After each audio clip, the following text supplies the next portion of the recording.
Charlene Cochran was never afraid to fight for what she believed in. For 30 years, she was as vocal and in your face as they come.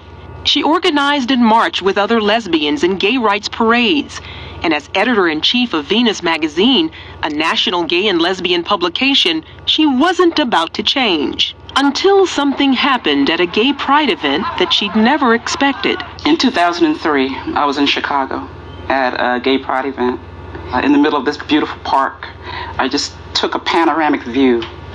And as far as I could see, there were men and women, men with men, women with women, all just partying and having this good time.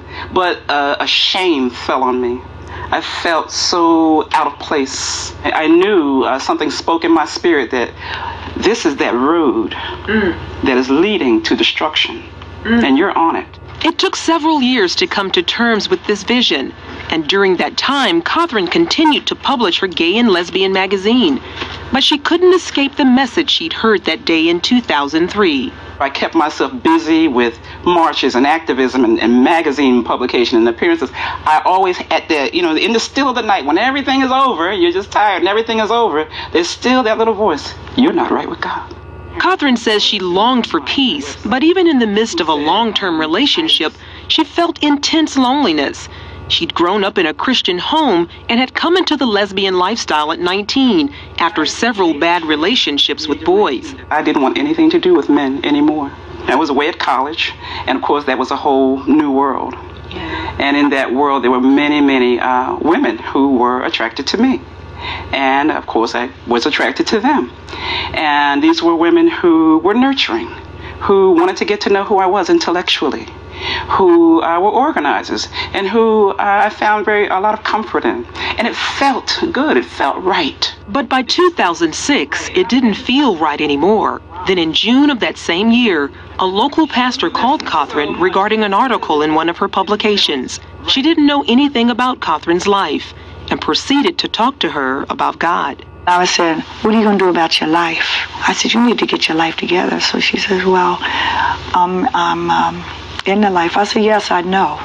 That's why I'm talking to you. I said, but you don't have to stay in the life. You can be delivered today, right now, right where you are. They talked for a while, and Cochran remembers her words. I can tell that you want to come back to God, but you feel unworthy. You feel that God can't use you because you've been marching and publishing and you've been, such a proud lesbian all these years. She said, but that's not true. He's waiting. That day changed everything for Charlene Cochran as she finally asked Jesus Christ to come into her heart and forgive her. It was a personal transformation she immediately wanted to share with her gay and lesbian followers. She wrote a front-page article in her magazine called Redeemed, 10 Ways to Get Out of the Gay Life If You Want Out. When the Lord saved me, I knew that everything would change. All of the editorials in my publication, the mission of the magazine has changed. We're going to be calling people out of homosexuality. Most of the response from the gay and lesbian community has been fierce and negative.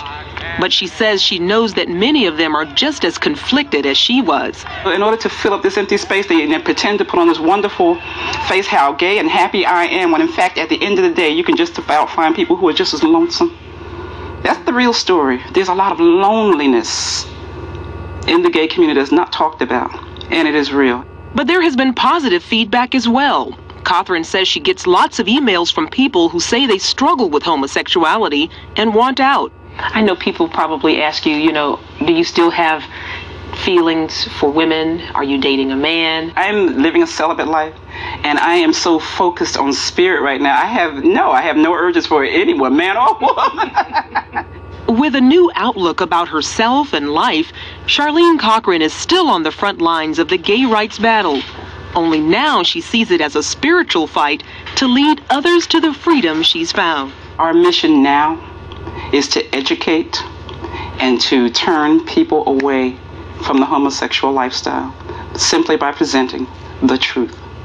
We simply want to have people to question what they've learned through the pages of Venus magazine over the past 13 years.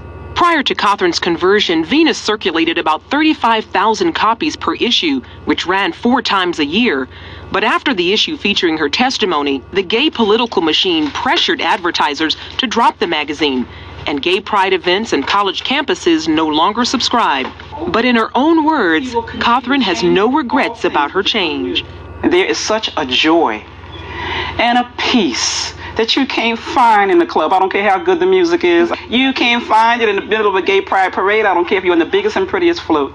The peace and the joy that I have, I wouldn't trade for anything.